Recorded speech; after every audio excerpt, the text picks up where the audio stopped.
Bueno, chicos, empezamos. Habíamos quedado ayer en la regulación extrínseca del flujo renal. Habíamos dicho que el flujo renal dependía de la presión sanguínea, de una regulación intrínseca que comprendía una autorregulación miógena y de una retroalimentación túbulo-glomerular, y una extrínseca que comprendía distintas hormonas, entre ellos los nervios simpáticos y las hormonas como la angiotensina. Una de las cosas que quiero recalcar, que no sé si ayer quedó claro, es que yo les decía que el flujo depende de la diferencia de presión entre la arteria y la vena, y estaba dividido eso por la resistencia que hacían las distintas arteriolas. Y cuando hablamos del flujo a nivel de los capilares glomerulares, yo dije la presión hidrostática se mantiene constante en el extremo arteriolar y en el extremo venular. Pero eso no quiere decir que la presión sea la misma en la arteriola aferente que en la arteriola eferente. Es la misma en la entrada y la salida, pero hay una... a ver si tengo esto que... va la miércoles. Hay una... bueno, esto no anda mucho, pero fíjense que en la arteriola aferente, debido a la resistencia, hay una disminución de la presión que llega aproximadamente a los 50 milímetros de mercurio, que era la que habíamos visto, la presión hidrostática capilar. Y sí, se mantiene a lo largo del capilar glomerular, pero después en la arteriola eferente también vuelve a descender, y finalmente en los capilares peritubulares es baja. Quería aclararles eso porque no estoy segura de que hubiera quedado claro. Bueno, hay una serie de hormonas, hay una serie, sí, de hormonas que intervienen en la regulación extrínseca del flujo sanguíneo renal. La inervación simpática, creo que ayer hablamos, la angiotensina 2, y después están esta serie de hormonas como prostaglandina, la enzima inhibidora, la ECA, que es una enzima que interviene en la conversión del angiotensinógeno en angiotensina, las prostaglandinas, el NO, óxido nítrico, endotelina, bradiquinina. Yo no voy a mencionar todas estas y a explicar, porque en condiciones normales, no todas, mejor dicho, en condiciones normales en general es la inervación simpática y la angiotensina. Pero realmente el flujo sanguíneo del riñón, y lo mismo el filtrado glomerular, resulta del juego de todos estos elementos que pueden aumentar o disminuir y que a veces se liberan en determinadas condiciones y hasta tienen efectos opuestos. Entonces resulta difícil decir, bueno, en tal situación el sistema simpático actúa a través del receptor alfa sobre la arteriola aferente. Ayer dijimos, actúa más sobre la arteriola aferente, pero también actúa sobre la eferente. Entonces es un poco artificial decir, bueno, cuando actúa sobre el sistema simpático, como se produce una vasoconstricción de la arteriola aferente, hay una disminución del flujo. Bueno, no es así exactamente. Hay como un juego de los distintos elementos que intervienen. Es un poco, digamos, artificial decir, bueno, el simpático hace tal cosa, ¿no es cierto? Porque el simpático también, lo mismo la angiotensina. La arteriola tiene más afinidad de la arteriola aferente, pero también actúa sobre la arteriola eferente. Entonces el resultado es del juego de los dos efectos. Bueno, esto creo que lo vimos ayer, ¿no es cierto? Entonces dice el riñón solo tiene inervación simpática y dice actúa solo sobre la arteriola aferente. Entonces por eso viene ahora mi explicación. Es un poco artificial. En algunas circunstancias predomina el efecto sobre la arteriola aferente, pero no siempre, ¿eh? Y por otro lado, cuando uno puede tener un efecto preciso sobre la arteriola aferente, entonces sí pasa lo que dijimos ayer, que no sé si está acá, entonces sí pasa que al disminuir el diámetro de la arteriola aferente disminuye el volumen de filtrado glomerular. Pero ya les digo, esta es una situación un poco artificial, la angiotensina, también dijimos, la arteriola eferente, creo que recién me equivoqué, dije aferente, la arteriola eferente es la más sensible. Bueno, pero también es la más sensible, pero eso no quiere decir que también no actúe sobre la aferente, De todas maneras, cuando la angiotensina actúa... bueno, esto no se los dije ayer, porque bueno, era ya al final de la clase, cómo se produce la angiotensina. Esto es un diapositivo realmente viejo, pero la angiotensina se produce porque el riñón segrega renina, y la renina convierte el angiotensinógeno que se produce en el hígado en angiotensina 1. Y la angiotensina 1 se convierte en angiotensina 2 por la denominada enzima convertidora de la angiotensina, que la llamamos ECA. Ahí dice, les digo que es vieja, porque acá dice en los pulmones se convierte. Esto era lo que se pensaba antes, que era el único lugar donde se transformaba la angiotensina 1 en angiotensina 2. Ahora se sabe que hay en distintos órganos, hay sistemas completos de formación desde renina, angiotensina 1 y angiotensina 2, es decir, el sistema completo existe en un determinado órgano. Así que la conversión no se hace solamente en el pulmón.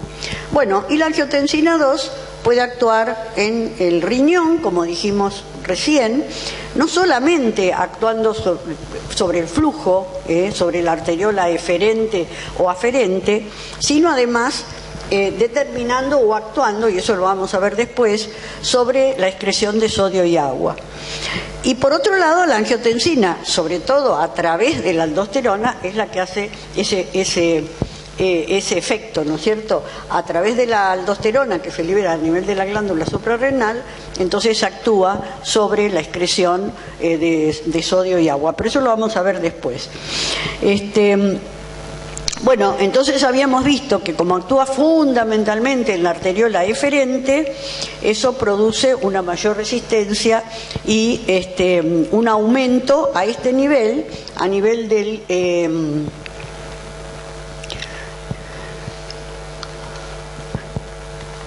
a nivel de...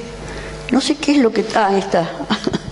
A nivel de los capilares glomerulares, produce un aumento de la presión hidrostática y eso lleva a un aumento de la resistencia y del volumen de flujo, en la velocidad de filtrado glomerular. Y recuerden que todo lo que ocurría a este nivel, a nivel de la arteriola eferente, tenía un efecto opuesto sobre el volumen de filtrado glomerular respecto al flujo sanguíneo renal.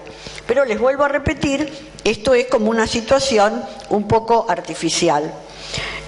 Acá les muestro qué ocurre cuando hay una constricción exclusiva de la arteriola eferente. Entonces, hay un aumento que se contrapone con una disminución del flujo plasmático renal. Hay un aumento del filtrado glomerular que se corresponde con una disminución. Acá es el flujo plasmático renal, ¿no es cierto?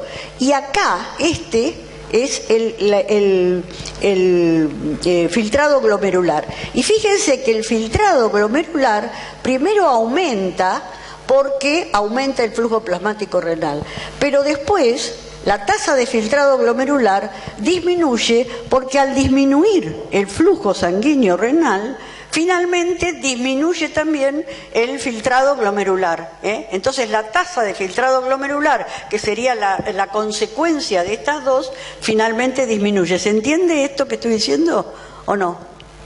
No, no lo entienden. Bueno, bueno, cuando hay vamos a lo que habíamos visto, que quizá esté más clarito en este anterior, ¿no es cierto? Acá, sin tanta figura, acá se produce una disminución del flujo sanguíneo renal, porque hay un aumento de la resistencia, ¿no es cierto? Pero como hay un aumento de la presión a este nivel, hay un aumento del volumen filtrado glomerular. Ahora, ¿hasta cuándo puede aumentar el volumen de filtrado glomerular si el flujo sanguíneo renal está disminuido? Como el flujo sanguíneo renal está disminuido, en algún momento, cuando disminuye hasta determinado punto, influye también sobre el volumen de filtrado glomerular, que aunque tenga una presión hidrostática mayor, porque hay una resistencia de esta arteriola eferente mayor, como hay menos flujo total, finalmente va a disminuir. Así que resulta de un juego, por eso lo que les digo es que es por ahí medio artificial decir, bueno, cuando se produce tal cosa, pasa tal cosa a nivel del volumen de filtrado glomerular. Cuando se produce una vasoconstricción de la arteriola eferente, pasa un aumento del volumen de filtrado glomerular. Sí, hay un aumento hasta cierto punto. Cuando el flujo disminuye mucho, ahí también lo va a sentir la velocidad de filtrado glomerular y va a disminuir. Eso era el objetivo de este otro diapositivo. Ahora, hay casos particulares en donde sí se produce un aumento bien preciso, por ejemplo, del diámetro de la arteriola aferente. ¿Cuándo ocurre eso? En el riñón remanente, cuando se ha perdido un riñón, supónganse que ustedes donan un riñón o que se lo hayan extraído por insuficiencia renal, en el riñón remanente, y como mecanismo de compensación, ocurre sí una vasodilatación de la arteriola aferente. Eso es lo que se da, pero son casos particulares, digamos. Recuerdan que ayer yo les mostré este diapositivo y que decíamos, va disminuyendo los riñones los nefrones que sobreviven a medida que aumenta los años de enfermedad renal, ¿no? A medida que aumentan, 1, 2, 3, 4, 5, disminuye los riñones que sobreviven. Y sin embargo, dijimos, bueno, pero fíjense que se conserva bastante el volumen de filtrado glomerular, que si bien es un elemento que sirve para seguir la enfermedad renal, el médico pide continuamente volumen de filtrado glomerular para ver cómo va evolucionando el enfermo. Fíjense que acá la variación es muy poca, y es muy poca por ese mecanismo de compensación de la arteriola aferente, que empieza a dilatarse y entonces aumenta, de alguna manera compensa esa falta de nefrones. Bueno, una de sustancias que es reguladora, que habíamos visto recién, es la bradiquinina. ¿Cómo se produce la bradiquinina? Porque la calicreína, que está producida por el riñón, que es una enzima proteolítica, convierte el cininógeno circulante en bradiquinina. Y la bradiquinina vasodilata porque libera prostaglandinas y NO. Y eso aumenta el volumen de filtrado glomerular y el flujo sanguíneo renal. Este es el esquema de cómo se produce la bradiquinina. ¿Y a qué viene esto? A que no se sabe por qué ocurre esto cuando falta el riñón, pero una de las sustancias que cree que se encuentran aumentadas en el riñón en la sangre de la persona que ha donado un riñón o que tiene un solo riñón, una de las sustancias son las prostaglandinas. Entonces, posiblemente a través de ese mecanismo es que se produzca esa vasodilatación. También en la insuficiencia cardíaca congestiva, hay una tendencia a que haya una hipoperfusión del riñón, es decir, que se perfunda menos. Y esa hipoperfusión determina que haya un aumento de prostaglandinas, y ese aumento de prostaglandinas también aumenta o dilata la arteriola aferente, y eso aumenta el flujo sanguíneo renal y el volumen de filtrado glomerular. Pero ya les digo, son situaciones muy especiales en donde se liberan determinadas sustancias que determinan esta vasodilatación. De todas maneras, normalmente, aunque hay un tenor bajo, existen, para regular el diámetro de la arteriola aferente y eferente, un cierto tenor de prostaglandinas, de bradiquinina, además del estímulo simpático. Están todas como en un nivel bajo y se exacerba una u otra dependiendo de las condiciones.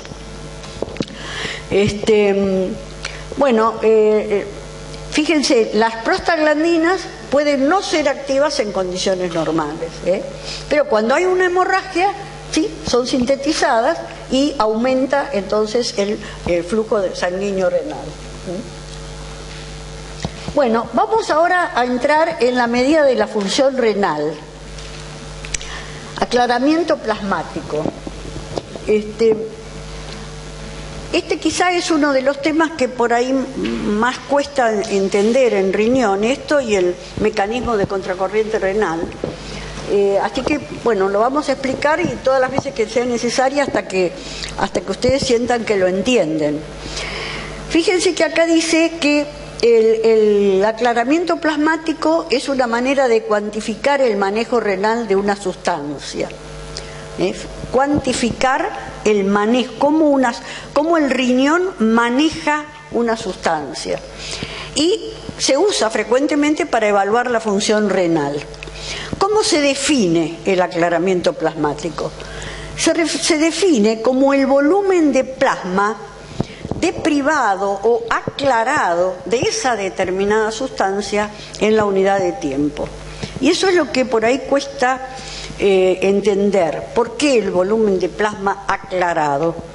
Bueno, fíjense acá, pasa esta sustancia, que son estos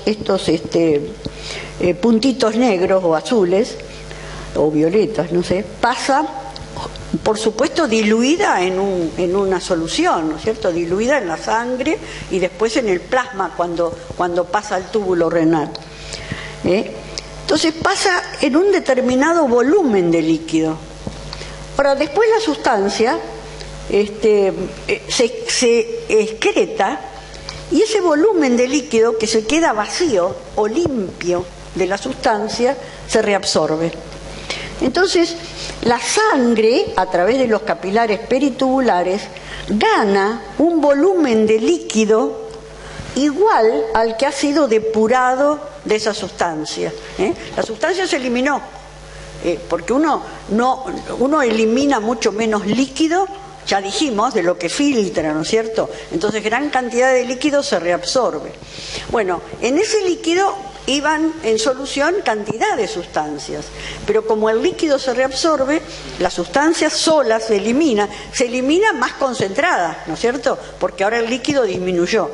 Pero hay un volumen líquido que quedó depurada de esa sustancia que antes la contenía, que se reabsorbe y que vuelve a la sangre.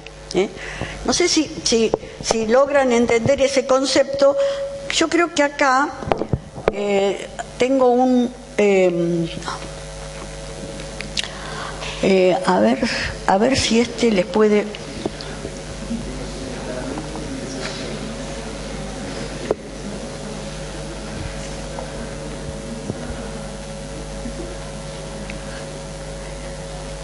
No sé si es justo el para mostrar aclaramiento plasmático.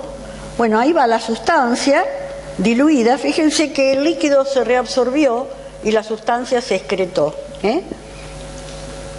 Entonces esto sería el concepto de ese volumen aclarado o depurado de esa sustancia.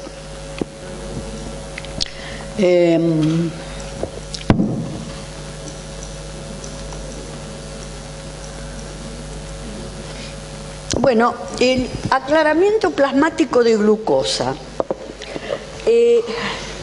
La glucosa se reabsorbe totalmente. Entonces, de acuerdo a lo que dijimos, ¿queda en la sangre algún volumen depurado de glucosa? No. Porque la glucosa, por eso siempre pongo este ejemplo, porque me parece que son maneras de entender lo que es el aclaramiento. La glucosa está disuelta en un determinado volumen, se reabsorbe totalmente, entonces la sangre no se depura. En ningún momento hay un volumen líquido depurado de glucosa, por eso que el aclaramiento plasmático de glucosa es cero. Ahora, el paraminopúrico, que ustedes lo han visto en los seminarios, es una sustancia especial que se filtra, no se reabsorbe prácticamente. Ojo que también todo esto es aproximadamente, no es que no se reabsorba nada, pero prácticamente no se reabsorbe y se secreta. Entonces, lo que filtró queda en el filtrado glomerular. Y lo que no filtró, porque hay una parte solamente una fracción, que es la fracción de filtración, es la que filtra de toda la sangre que pasa. Después vamos a ver la fracción de filtración, pero es un 20% aproximadamente, 20-25%. Entonces, la sangre que no filtró se depura también, porque todo este ácido paraminopúrico que iba por acá se secreta, Entonces, que entró también en la arteria renal, se secreta. Entonces, el ácido paraminopúrico sirve para medir toda la sangre que ha pasado por el riñón, porque el ácido paraminopúrico iba en la sangre que filtró y también en la sangre que no filtró. Y después desaparece completamente, o sea que quedó un volumen de sangre depurado que es equivalente por minuto, que es equivalente a todo el flujo renal. Vamos a seguir insistiendo sobre esto, así lo entendemos. Quizá esto, que parece un poquito más complicado, les permita mejor entender. En la arteria, o por la arteria, entra una cantidad de ácido paraminopúrico que vamos la cantidad que entra, que es la carga, es el producto de la concentración de paraminopúrico por el flujo plasmático renal. Todo eso es la carga o la cantidad de sustancia que entra. Entonces, por la arteria entra esta cantidad y no sale nada, porque todo se fue, todo se filtró o se excretó. Entonces, si por la arteria entra esta cantidad de sustancia, que es igual a la concentración que tiene la sustancia por todo el flujo plasmático renal, y esto es igual a lo que sale por la vena más lo que sale por el uréter, porque la sustancia, este es el principio de conservación de masa, ¿no es cierto? La sustancia en algún lado tiene que estar. Entra por la arteria, sale cero por la vena, todo se pierde por la orina. Entonces, en la orina, U es la concentración de la sustancia en la orina y B es el volumen de orina que uno elimina. Entonces, evidentemente, P por FPR, es decir, la concentración de la sustancia en el plasma por el volumen de plasma que entra, por el flujo plasmático renal en un minuto, ¿no es cierto? Flujo plasmático es lo que entra, el volumen de sangre que entra en un minuto, o el volumen de plasma, ¿no? Bueno, esto tiene que ser igual a la concentración de la sustancia en la orina por el volumen de sustancia en la orina.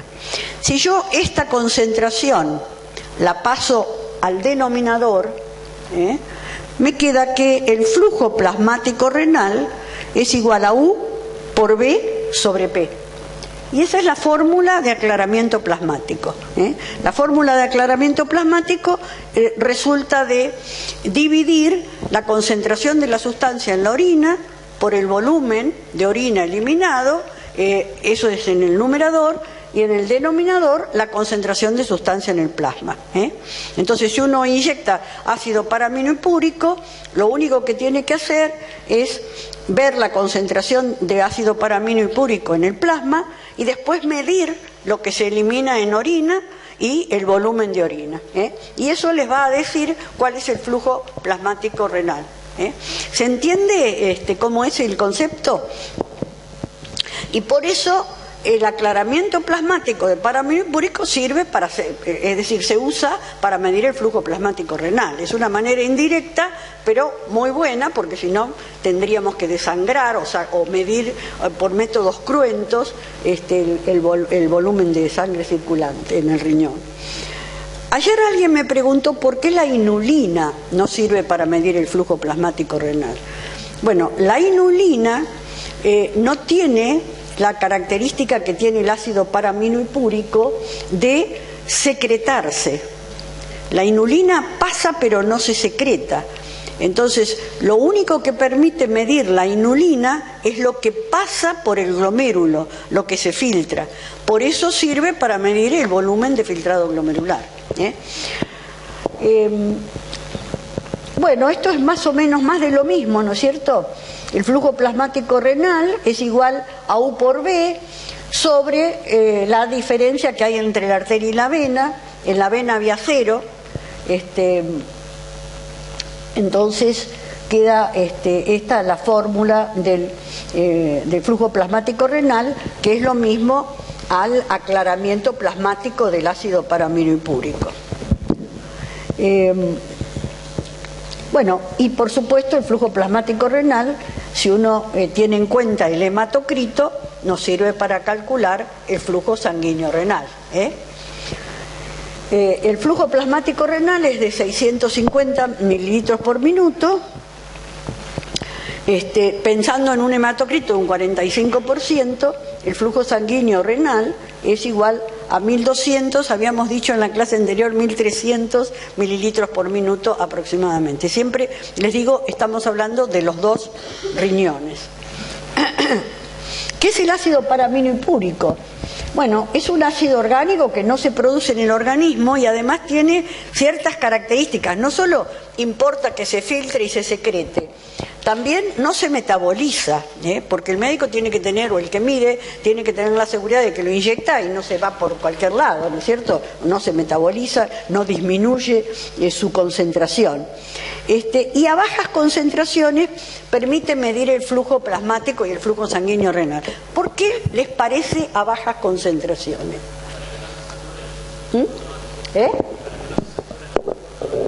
Bueno, no te escucho bien, pero creo que es lo que está diciendo.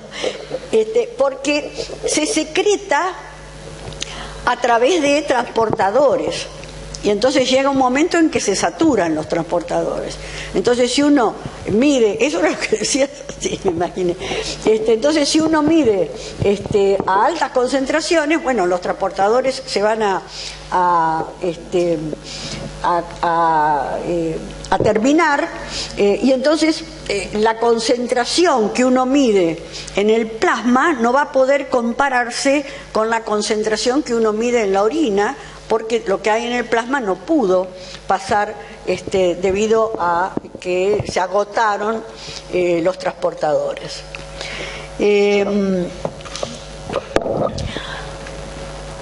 Bueno, esto es sigue lo mismo.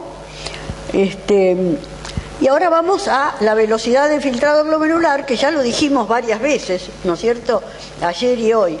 Es un índice de la función renal y por lo tanto es fundamental para evaluar el curso de la enfermedad renal. Eso se lo piden, lo usan los médicos actualmente, y hay que tener en cuenta que es esto, ¿no es cierto? Es la suma de las velocidades de filtración de todos los nefrones, de los dos riñones y de todos los nefrones. Bueno, acá está la diferencia en lo que decíamos, entre paraminopúrico e inulina. La inulina entra, es otra sustancia que se usa para medir el flujo, no el flujo, la velocidad de filtrado glomerular, el volumen de filtrado glomerular, y fíjense que se filtra y no se secreta, y se reabsorbe un poquitito. Esta flechita indica que, bueno, no es perfecta, ¿no es cierto? Porque lo perfecto sería que se filtrara solamente y entonces eso nos permitiría medir la sangre que filtró por el glomérulo.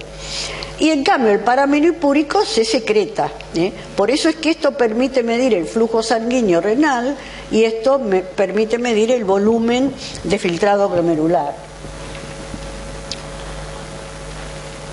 Acá está nuevamente lo que ocurre con la inulina, ¿no es cierto? Como no hay ni reabsorción, recuerdan que había muy poquito, ni secreción, todo lo que filtra es lo que se recoge acá en la orina y entonces nos permite medir el filtrado glomerular. La inulina es un polímero de la fructosa que, bueno, tiene estas características, ¿no es cierto? Tiene que cumplir con las características que nos permita medir el filtrado glomerular. Filtra libremente, no se reabsorbe o se reabsorbe muy poquitito, no se secreta, no se metaboliza, no se produce y no influye sobre el volumen de filtrado glomerular. Es decir, cumple una serie de condiciones que permiten que la medida sea aproximadamente correcta. Entonces, la cantidad filtrada va a ser igual a la cantidad excretada. O sea, la carga de filtrado glomerular, que es el volumen de filtrado glomerular por la concentración de inulina en el plasma, va a ser igual a lo que se recoge en la orina, es decir, el volumen de orina eliminado por la concentración de inulina en el plasma. Y entonces la velocidad de filtrado glomerular, que es igual al aclaramiento plasmático de inulina, resulta de esta ecuación, es decir, de pasar la concentración de inulina en el plasma al denominador, y entonces queda la fórmula U por B sobre P, que es la característica fórmula del aclaramiento plasmático. El aclaramiento plasmático de inulina es siempre, hay siempre una correlación directa entre la concentración de inulina en el plasma y lo que sale en orina, ¿no es cierto? Acá no hay límites de transportadores porque es lo que filtra. Entonces, a cualquier concentración de inulina en el plasma, el U por B sobre P, es decir, lo que es la pendiente de esta curva, de esta recta, U por B sobre P es la pendiente por supuesto va a ser igual, y entonces a cualquier concentración de inulina en el plasma, el aclaramiento plasmático de inulina va a ser el mismo, equivalente al volumen de filtrado glomerular, que es aproximadamente 125 mililitros por minuto. Yo les dije ayer que en general los datos que se obtenían en la clínica eran un poco menores. No se usa la inulina, que es una sustancia externa, para medir el aclaramiento plasmático, para medir el volumen de filtrado glomerular y para seguir la enfermedad renal. Lo que se usa es la creatinina. La creatinina es un producto del metabolismo de la creatina en el músculo esquelético. Se produce a una velocidad relativamente constante, bueno, no es perfecta, pero como les dije recién, reemplaza a la inulina en la clínica. Y ahora vamos a ver la fracción de filtración. Normalmente habíamos dicho que el volumen el flujo sanguíneo renal es aproximadamente 1.200 a 1.300 mililitros por minuto, que era, recuerden que habíamos dicho, tiene un montón de flujo el riñón, es aproximadamente el 20 a 25% del volumen minuto, que es 5.000 mililitros. El flujo plasmático renal es corrigiéndolo por el hematocrito, es de aproximadamente 600 a 700 mililitros. Y la fracción de filtración es lo que filtra del total de este flujo, o sea que es 125 sobre 650, o sea que es aproximadamente un 20%. ¿Está claro? Díganme si voy muy rápido, trato de ir lento, y además los diapositivos son repetitivos, pero igualmente, a ver, les voy a mostrar, a ver si hay algún otro ejemplo que tengo acá de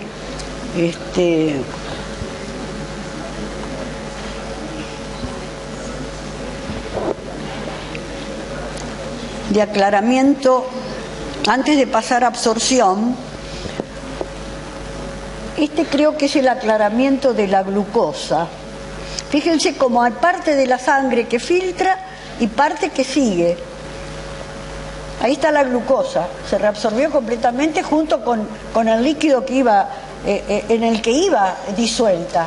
Entonces el aclaramiento plasmático de glucosa es cero, no hay ningún volumen. Fíjense que aclaramiento plasmático es volumen de plasma depurado, no es concentración de la sustancia, es el volumen que se quedó libre de esa sustancia.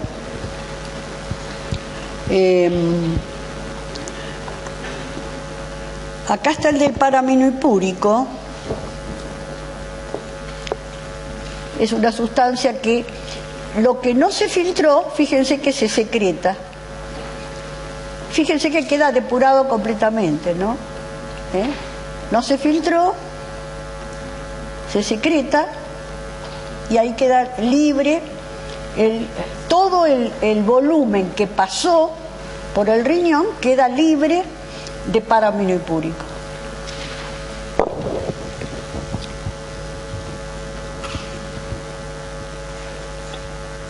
Esto también les da una idea de lo que es la fracción de filtración, es decir, de todo lo que pasa, filtra un porcentaje y el resto sigue.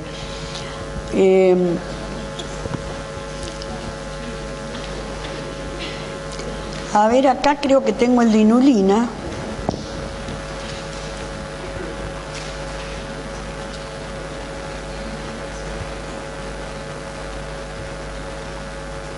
No se reabsorbe ni se secreta, Entonces, lo que filtra sirve para ver el volumen de filtrado glomerular. A ver si...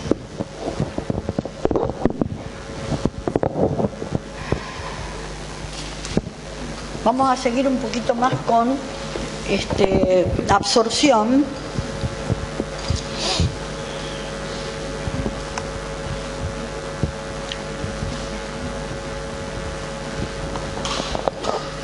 Con reabsorción tubular. Bueno, acá les muestro distintos tipos de pasaje de sustancias a través de membranas, ¿no es cierto? Acá tengo... A ver...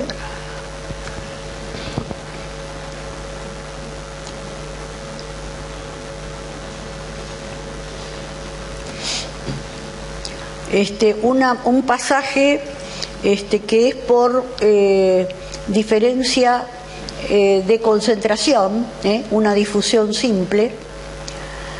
Acá hay un transporte activo que se puede hacer en contra de un gradiente de concentración y que requiere ATP. Esta es la bomba de sodio-potasio.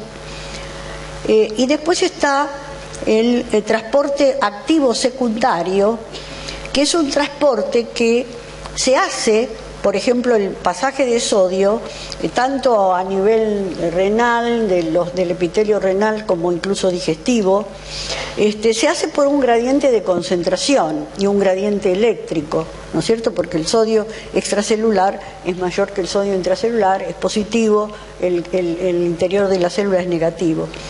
Pero después tiene que salir de la célula y sale por un mecanismo activo. Entonces a eso se le denomina transporte facilitado. Bueno, y ese transporte facilitado puede ocurrir de esta manera, que entra a través de acá entra a través de un gradiente de concentración, pero acá entra con un cotransporte con glucosa. Hay, tanto la glucosa como los aminoácidos se cotransportan con sodio. Como el sodio puede entrar por un gradiente de concentración, la glucosa o los aminoácidos se acoplan y entran por una difusión facilitada, y después el sodio sale por un mecanismo activo. Y en este caso, el sodio entra por un transporte que es un contratransporte, porque entra sodio y sale hidrógeno. El intercambiador sodio-hidrógeno es un intercambiador importante que regula el pH intracelular. Entonces, de esta manera entra a través de un cotransporte y después, como siempre, sale por la bomba de sodio-potasio.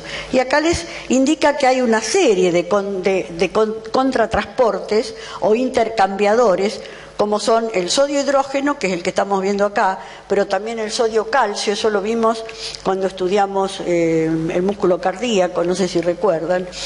Bueno, hay intercambio de potasio e hidrógeno. El transporte activo secundario es que llega el sodio, que es lo que vimos recién, llega la glucosa, el sodio pasa por gradiente de concentración, después se va de la célula por la sodio-potasio TPasa y la glucosa entra a la célula. La difusión facilitada, entra la glucosa a través de un transportador y sale, luego se queda en la célula, es pasado a través de la membrana o en el intersticio, ¿no es cierto? Puede ser de la célula al intersticio o al revés. Una de las cosas que ustedes vieron que el transporte de sustancias a través de las membranas depende de la concentración de las sustancias, si es un transporte, por ejemplo, por difusión. ¿Cómo se descubre que hay sustancias que tienen una difusión facilitada? Bueno, porque pasan rápido, no necesariamente pasan en contra de un gradiente de concentración, porque eso ya sería activo, sino que pasan a favor, pero pasan más rápido de lo que pasarían si fuera por gradiente de concentración. Y además tienen otra característica, y es que se saturan. Son mecanismos que se saturan. ¿Por qué? Porque se terminan los transportadores. Es decir, están en uso todos los transportadores posibles. Bueno, en el riñón hay transporte desde la luz hasta el intersticio. Esta es la luz del túbulo, que puede ser a través de la célula o puede ser entre las células. Entonces se denomina transcelular o transepitelial. Y a lo largo del nefrón hay una reabsorción muy importante. Como les dije ayer, se filtran 180 litros por día, se eliminan 1 a 2 litros por día. Quiere decir que todo el resto se reabsorbe a nivel del nefrón. Y el 70%, tanto de agua como de electrolitos, se reabsorbe en el túbulo contorneado proximal.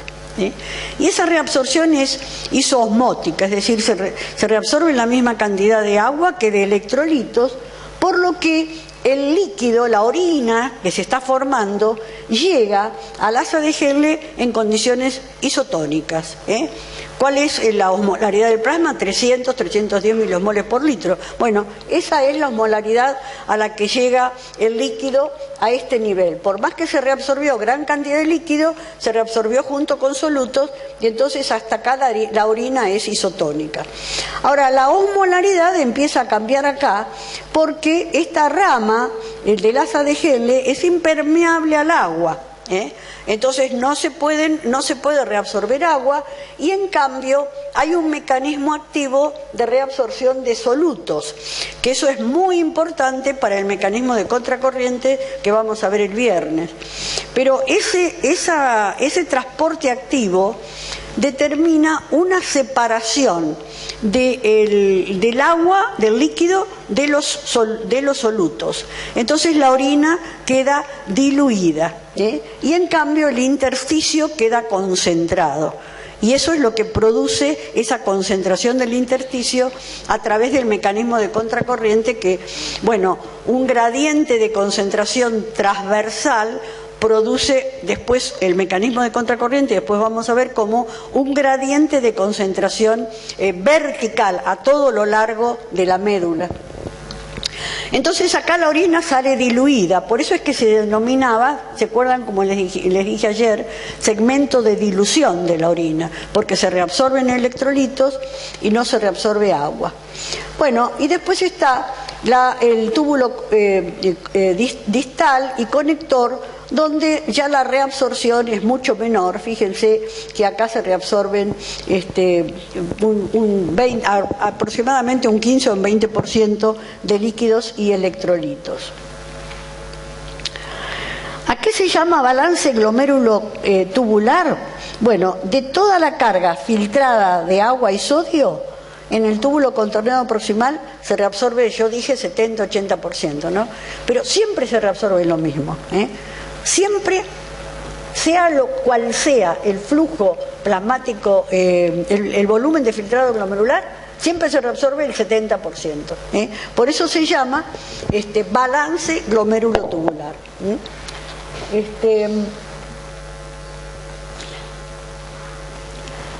Ahora vamos a ver, y termino con esto y hacemos un descansito. ¿A qué se llama carga reabsorbida? Yo les hablé recién de carga filtrada o carga de sustancia que entra, por ejemplo, cuando a la arteria renal, ¿no es cierto? Que era la concentración de la sustancia por el volumen de líquido que entraba por minuto. Esa es la carga de sustancia que entra por minuto.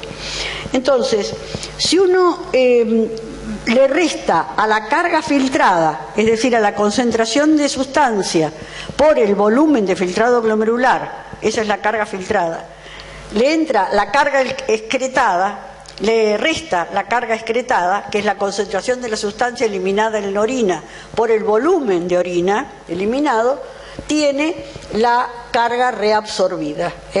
Entonces, volumen de filtrado glomerular por concentración de la sustancia en el plasma menos volumen de orina por concentración de la sustancia en orina da la carga reabsorbida, que es la cantidad de sustancia que se reabsorbe, ¿no es cierto? Y fíjense que la magnitud es miligramos por minuto, porque es cantidad de sustancia que se reabsorbe, que se filtra o que se excreta por minuto, porque lo estamos multiplicando por el volumen de líquido que pasa por minuto. Bueno, vamos a dejar un poquito acá y después seguimos con En lo que sigue de la clase vamos a ver la reabsorción de distintas sustancias a lo largo de los túbulos. Por ejemplo, yo les comentaba a los chicos que, bueno, hay reabsorciones que ustedes tienen que conocer. Por ejemplo, ustedes tienen que conocer que se reabsorbe el 70% de solutos y de líquido en el túbulo contorneado proximal, y hay otras que no es necesario que las recuerden porque son más complejas y porque son de menos uso. Pero bueno, en el túbulo contorneado proximal hay una serie de cotransportadores o de sustancias, como les dije recién, que se cotransportan con el sodio. Bueno, esto es importante, ¿no es cierto?, saber que la glucosa se cotransporta con el sodio, que el fosfato también se cotransporta con el sodio, y que los aminoácidos también se cotransportan con el sodio. Después, el sodio, ¿por dónde sale? Como dijimos hoy, por la bomba de sodio y potasio. Y este es un mecanismo de regulación del equilibrio ácido-base. Habíamos dicho que el intercambiador sodio-hidrógeno es un regulador del pH intracelular. Y fíjense, el anhídrido carbónico y agua que se producen en la célula se transforman por la anhidrasa carbónica, se convierten en el bicarbonato que se reabsorbe y el hidrógeno que se elimina. Realmente el riñón es como un productor de bicarbonato. Uno muchas veces cuando estudia equilibrio ácido-base dice, bueno, y este bicarbonato, fíjense, es el riñón que es como un productor del bicarbonato, que es uno de los buffers principales de la sangre, ¿no es cierto? Bueno, acá nuevamente hay una serie de transportes que ocurren a este nivel del túbulo contorneado proximal. Es más o menos lo mismo que les dije ayer. Acá hay un intercambio sodio-hidrógeno, acá está la glucosa que se transporta con el sodio y los aminoácidos que se transportan con el sodio y que pasan a los capilares. Después acá también se muestran transportes que son entre dos células a través del epitelio. Habíamos dicho, ¿se acuerdan que habíamos dicho que era transcelular o transepitelial? Entonces puede haber transporte de sodio transepitelial, como también vimos recién transcelular. Lo mismo el cloro y el agua, que acá no se mencionan, pero el agua se transporta más fácilmente, no solamente a través de difusión, sino usando lo que se denominan las acuosporinas. Entonces son como canales de agua que determinan la reabsorción de agua. Y acá aparece un transporte que se hace por arrastre, digamos, que es porque hay sustancias que, como pasa el agua arrastra solutos. Entonces ese transporte también ocurre a nivel del riñón. La glucosa tiene una característica, una reabsorción muy característica, que es interesante estudiarla, que los que estudian o investigan riñón lo grafican de esta manera. Ponen en abscisas la concentración de glucosa en sangre y en ordenadas la carga de glucosa, que puede ser la carga filtrada, la carga excretada o la carga reabsorbida. Entonces, a medida que aumenta la glucosa en el plasma, la glucosa se filtra. Esta es la línea de puntos celestita o azulcita. La glucosa se filtra y se reabsorbe. ¿Cuál es la curva de reabsorción? La roja. Entonces aumenta la concentración de glucosa en el plasma y se filtra, se reabsorbe, se filtra, se reabsorbe, se filtra, se reabsorbe, se filtra, se reabsorbe, y acá se filtra pero no se reabsorbe. Se llegó al máximo tubular para la glucosa. ¿Qué pasó? Se saturaron todos los transportadores de glucosa. Y entonces, ¿qué aparece? La excreción de glucosa. En el momento en que se dejó de reabsorber, la glucosa se empieza a excretar. Este número que está acá, que se llama en esta diapositiva umbral renal, no es tan así, porque como ven acá, hay como una curva, no es exactamente una recta, es decir, de golpe se empieza a eliminar glucosa. La eliminación de glucosa empieza por acá, en los 180 miligramos por mililitro, y se hace franca en los 300 miligramos por mililitro. Quiere decir que nosotros decimos que el umbral para la glucosa el umbral de excreción es 180 miligramos por mililitro. Y ya en los 300 mililitros hay una excreción franca de glucosa. Bueno, acá es un poquito lo que yo les acabo de decir. El umbral renal para la glucosa es 180 mililitros. La pérdida franca ocurre a los 300 miligramos por mililitro. Fíjense que estas son unidades de carga de glucosa. Y algunos autores lo dan como umbral teórico, pero realmente acá empieza a perderse glucosa. ¿Y a qué se debe la dispersión esa que hay? Bueno, aquí hay, en los distintos nefrones, hay una dispersión de máximos tubulares, es decir, algunos nefrones llegan al máximo tubular a una determinada concentración de glucosa y otros a otra, es decir, deben tener más o menos cantidad de transportadores, digamos, ¿no? Entonces, por eso es la dispersión. Y el máximo tubular para un individuo de 1,70 es aproximadamente 370 miligramos por minuto. Es importante también que para ese transporte de glucosa compiten la galactosa, la fructosa y la xilosa.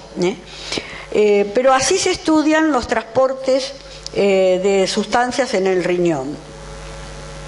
Bueno, recordemos esto que habíamos dicho recién, que el aclaramiento plasmático de glucosa es 0, porque toda la glucosa se reabsorbe por ese mecanismo. Entonces, acá hay un problema que dice, se administró una droga que inhibe completamente la absorción. Es re fácil, chicos, es como una cosa de jardín de infantes. Yo lo tengo acá y la sigo poniendo, pero se administró una droga que inhibe completamente la reabsorción de glucosa en el riñón. Y se obtuvieron los siguientes datos para determinar el efecto de la droga en el aclaramiento plasmático de la glucosa. Entonces, los datos que se obtuvieron antes de la droga eran que la inulina tenía 1 miligramo por mililitro, la glucosa era de 1 miligramo por mililitro, la velocidad de excreción de la inulina, que es U por B, es 100 miligramos por mililitro, la velocidad de excreción de glucosa es 0. Entonces, ¿cuál será el aclaramiento plasmático de la inulina y cuál será el aclaramiento plasmático de la glucosa antes de la droga? 100 mililitros por minuto de la inulina y 0 mililitros por minuto de la droga, de la glucosa. Después de la droga, tenemos todos los mismos datos, pero ahora el aclaramiento plasmático de inulina es 100, pero el aumento plasmático el aclaramiento plasmático de la glucosa es 100, porque se impidió la reabsorción de la glucosa. Bueno, ya vimos recién que la reabsorción de aminoácidos y proteínas se absorben en su gran mayoría en el tubo contorneado proximal, hay cotransporte con sodio y hay distintos transportadores. La reabsorción de fosfatos se reabsorbe en el túbulo contorneado proximal y es típica de la reabsorción controlada por hormonas. ¿Qué importancia tiene conocer la reabsorción de fosfatos y los fosfatos? Bueno, primero que es un componente importante de los huesos junto con el calcio, ¿no es cierto? Pero además es fundamental porque es componente de, por ejemplo, del ATP, es decir, que interviene en todos los procesos en los que se necesita energía, o en todas las fosforilaciones de las proteínas, y además los fosfatos son un sistema amortiguador de la orina. Acá aparece cómo es el manejo de los fosfatos a lo largo del nefrón. Fíjense que a nivel del túbulo contorneado proximal hay prácticamente se reabsorbe todo el fosfato, 80-95%, y el restante se reabsorbe al final del túbulo contorneado proximal, a principios al comienzo del asa de Henle. Y ahí agrega, en individuos con una dieta pobre en fosfatos, la excreción de fosfatos es mínima, y del 5 al 20% de la carga filtrada restante es en una dieta normal, es la que se excreta, ¿no? En una dieta normal. Acá está el transporte de fosfatos en el túbulo contorneado proximal. Fíjense que se cotransporta con sodio, y hay distintos tipos de transportadores para el fosfato. Y es un transporte que está regulado por hormonas. Acá nuevamente tenemos el mismo gráfico, pero mucho más esquemático, no tiene números, pero en abscisas va en la concentración de fosfato en el plasma, la concentración de la sustancia, y en ordenadas va la carga de fosfato, la carga de la sustancia, ¿no es cierto? La carga, como ya dije, carga filtrada, carga reabsorbida. Entonces, a medida que aumenta la concentración de fosfato en el plasma, se filtra, y se reabsorbe, se filtra y se reabsorbe, se filtra y se reabsorbe, hasta que acá se llegó al máximo tubular para el fosfato. Esto es en condiciones normales, y acá se empieza a excretar fosfato. Ahora, en el caso de que actúe la paratormona, que es una hormona reguladora del metabolismo del calcio y del fósforo, en ese caso, fíjense cómo la reabsorción termina antes, es decir, se filtra, se reabsorbe, se filtra, se reabsorbe, y acá no se reabsorbe más, es decir, disminuye la reabsorción de fosfatos. El máximo tubular se alcanza a una concentración de plasma menor. Esto es lo que hace la paratormona. Dice, la paratormona disminuye la reabsorción de fosfatos, se excretan más fosfatos para una dada carga filtrada. La paratormona actúa, acá está el receptor para la paratormona, y a través de una proteína G activa a la adenilciclasa, y a través del AMP cíclico activa a la PKA.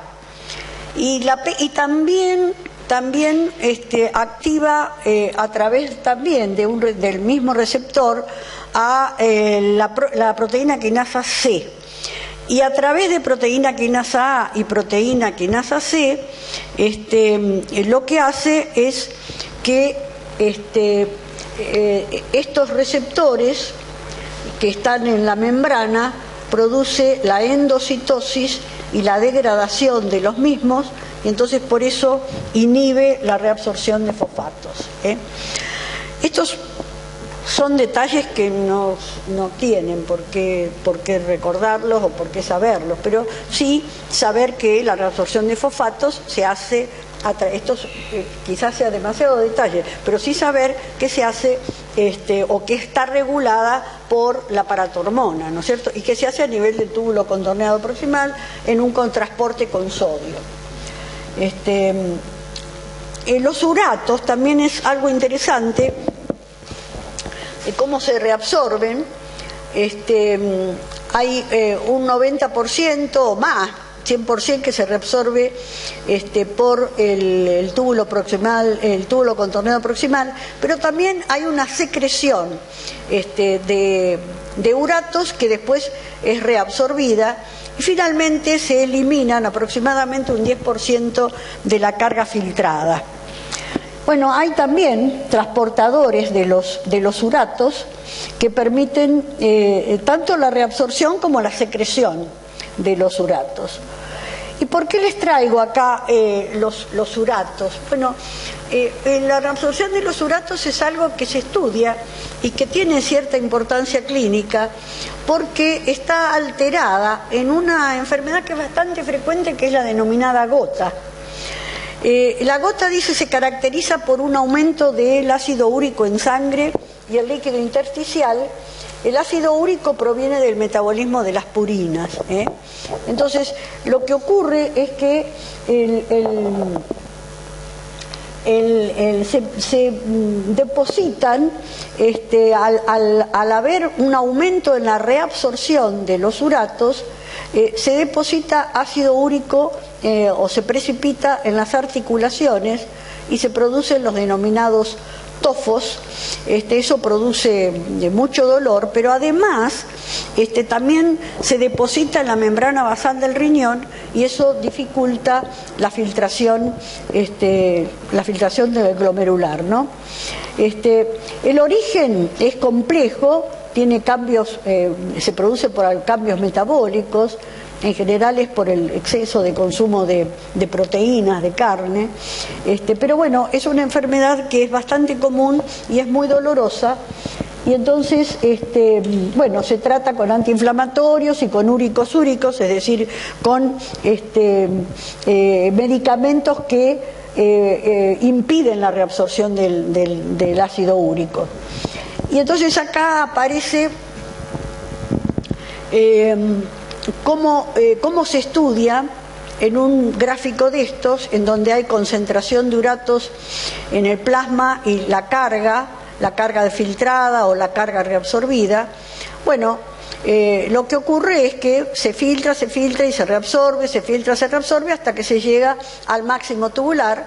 Esto sería un paciente normal, un individuo normal, y en cambio en la gota se sigue reabsorbiendo, es decir, el máximo tubular está aumentado y entonces se sigue reabsorbiendo uratos, y esos son los que se acumulan en las articulaciones, etcétera. Bueno, algo que también es interesante, y esto sí es importante y lo vamos a ver el viernes también, cuando estudiemos el mecanismo de contracorriente renal, todo el circuito que hace la urea y cómo es el manejo de la urea en el riñón. Dice, la urea no es solo un producto de desecho del metabolismo proteico, sino que es una sustancia especial para la fisiología renal, porque es clave en el control del balance del agua. ¿Por qué? Porque interviene en la concentración del intersticio renal y por lo tanto interviene en la regulación del volumen y la osmolaridad finalmente, ¿no? Bueno, la urea se filtra libremente, se reabsorbe en el túbulo proximal, se secreta en el asa de Henle y nuevamente se reabsorbe en el túbulo colector. Entonces tiene todo un manejo especial el riñón de la urea. Fíjense, se produce como un reciclado de la urea, es decir, lo que se reabsorbe en el túbulo colector vuelve a entrar a nivel del asa de Henle. La urea recicla entre el asa de Henle y el túbulo colector. Acá se ve, fíjense, y ahí va de nuevo.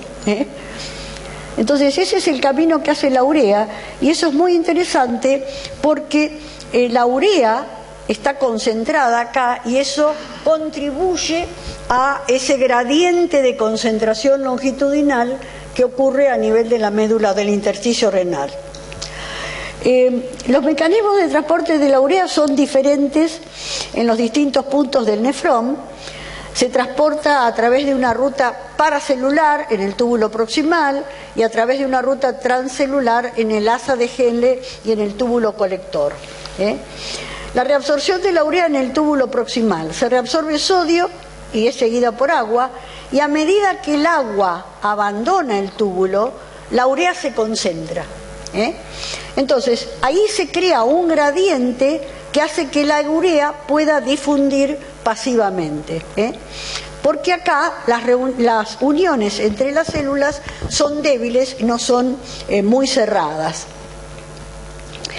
En cambio, en el túbulo colector, el transporte de urea y también en el asa, como las uniones no son tan débiles, sino que son cerradas, se transporta en forma transcelular por difusión facilitada. Hay un unipórter de urea. Los niveles de urea en la médula renal son muy altas y el gradiente favorece la secreción hacia el asa de Henle y la reabsorción del túbulo colector. Igual esta reabsorción de la urea está modificada hormonalmente, como después lo vamos a ver cuando estudiemos el mecanismo de contracorriente. El nivel de urea en la médula renal siempre es alto, y esto es en parte debido al reciclaje de la urea, ¿no? Ahora, pueden variar, dice, y lo hacen de acuerdo a la ingesta de agua. En un individuo que está deprivado de agua, fíjense cómo la urea aumenta, y en una situación donde hay exceso de agua disminuye. La concentración de urea en la médula es siempre mayor que en el plasma y varía con el estado de hidratación. Bueno, entonces el sumario del túbulo proximal es que se reabsorbe el 75% o los 2/3 de agua y sal, se reabsorben los aminoácidos y la glucosa, y la reabsorción es isotónica. Eso sí se lo tienen que acordar. En el túbulo proximal hay reabsorción de sodio. La sodio-potasio ATPasa mantiene bajo el nivel de sodio en la célula, entonces por eso hay un gradiente que permite la reabsorción de sodio. El sodio filtrado se transporta en la membrana de varias maneras y el sodio que entra a la célula sale a través de la membrana vasolateral, que es por la sodio-potasio ATPasa, y bueno, y el sodio que permite el transporte de glucosa, aminoácidos, fosfatos.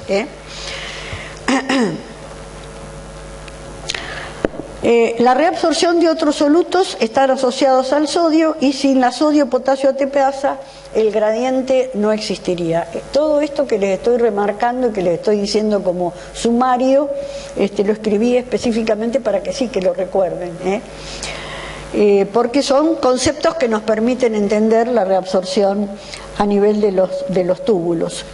Bueno, el cloro, que lo habíamos visto hoy, se reabsorbe a través de dos rutas, paracelular o transcelular.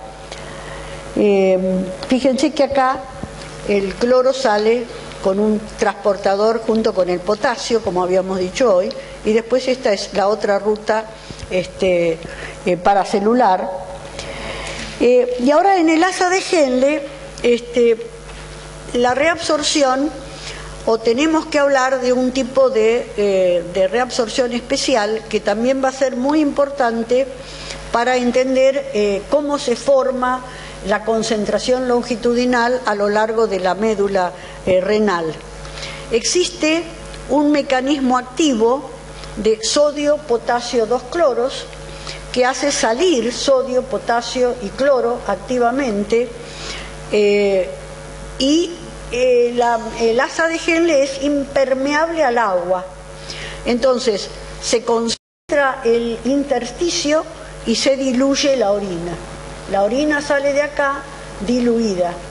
Por eso este es el tramo que se llama de dilución de la orina, porque es ahí donde se produce la separación entre los solutos y el solvente.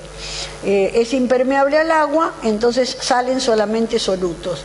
Queda diluida la orina. En el túbulo distal pasa algo parecido en esta porción del túbulo distal. Todavía sigue siendo impermeable al agua, no solamente la rama ascendente, sino la primera porción del túbulo distal, y todavía existe el mecanismo de salida de solutos activo. Bueno, después a nivel del túbulo distal hay distintos tipos de reabsorciones, pero ahí se reabsorbe, como ustedes vieron hoy, un porcentaje muy chico de todas las sustancias. La mayoría ya se reabsorbió a nivel del túbulo proximal, pero el porcentaje que queda termina por reabsorberse a nivel del túbulo distal. Acá están ejemplificados algunas de las sustancias, por ejemplo, nuevamente el sodio, hay un intercambiador cloro-bicarbonato. Esto es importante porque interviene en este segmento en la regulación del equilibrio ácido-base. Acá nuevamente está el transportador bicarbonato-cloro, que saca el cloro y entra bicarbonato, y acá nuevamente entra el cloro y saca bicarbonato a la luz. Bueno, acá nuevamente entra sodio, sale por la sodio-potasio ATPasa y el potasio se vuelve a la luz. Pero bueno, son mecanismos que son cuantitativamente menos importantes. Finalmente hay sustancias secretadas, como son transportes orgánicos. Nosotros vimos hoy el ácido paraminopúrico. El ácido paraminopúrico es un ácido que se secreta, y hay muchas otras sustancias que se producen en el organismo y que se secretan.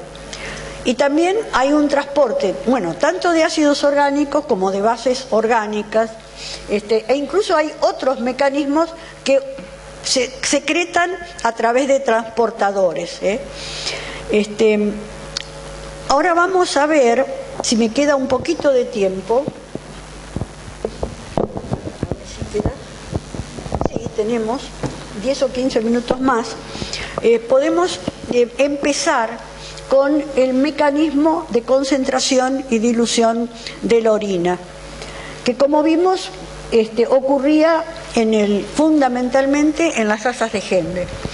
Entonces ayer habíamos dicho que había dos tipos de nefrones, los nefrones corticales y los nefrones yuxtamedulares, y que los nefrones de asas más largas eran los que tenían mayor capacidad de concentrar la orina.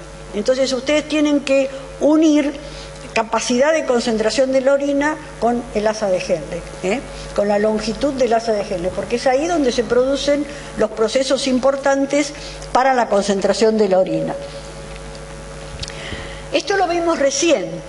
A nivel de la porción gruesa del asa de Henle existe este intercambiador activo sodio, potasio, 2 cloros.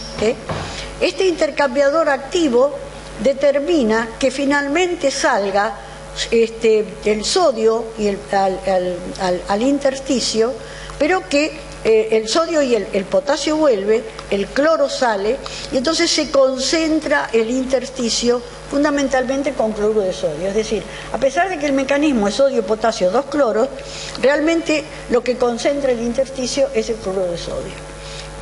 Bueno, y después también hay un transporte transepitelial de otras sustancias, pero el que es de otros iones, pero el que es importante es este mecanismo, que es el mecanismo activo. Entonces, esto es lo que acabamos de ver en la rama del asa de Henle, el mecanismo sodio, potasio, 2 cloros, que concentra con cloruro de sodio el intersticio, y como no pasa el agua, queda, eso es lo que produce la concentración del intersticio. Ahora vamos a ver cómo, esto es lo último que les digo, pero para que se lo lleven en la cabeza a la casa. ¿Cómo se produce el gradiente longitudinal que ocurre a nivel de la médula o del intersticio renal? Fíjense que habíamos dicho que en el túbulo contorneado proximal la orina que se está formando es isotónica, o sea, tiene 300 milimoles por litro, y así entra al asa de Henle, a la rama ascendente del asa de Henle. Entonces, supónganse que estamos en el minuto 0 de nuestra creación. Entonces tenemos que está el asa de Henle y el intersticio tiene la misma concentración osmolar, la misma molaridad, 300, 300, 300, 300. Ahora, en un determinado momento empieza a ocurrir este bombeo activo sodio, potasio, 2 cloros. Entonces se bombea una cantidad determinada acá es de 200 pasa a 400, o sea de 300 pasa a 400, o sea que salen 100, 100 miliosmoles pasan al intersticio. En el instante que sigue, el intersticio y la rama descendente se equilibran.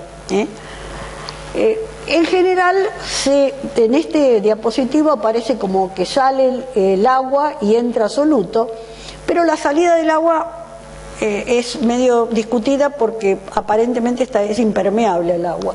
De todas maneras, se equilibran los solutos con la rama descendente, entonces en un determinado momento quedan 350, 350, 350, 350. Ahora entra nuevo líquido, porque está el líquido del filtrado glomerular, con una osmolaridad que es la de la sangre, que es 300. Entonces se empuja al otro líquido, entonces que está un poquito diluido va más arriba, y el que entra con la osmolaridad de la sangre desciende. Y ahora nuevamente se produce el bombeo de solutos activos, nuevamente se produce el equilibrio y así se repite.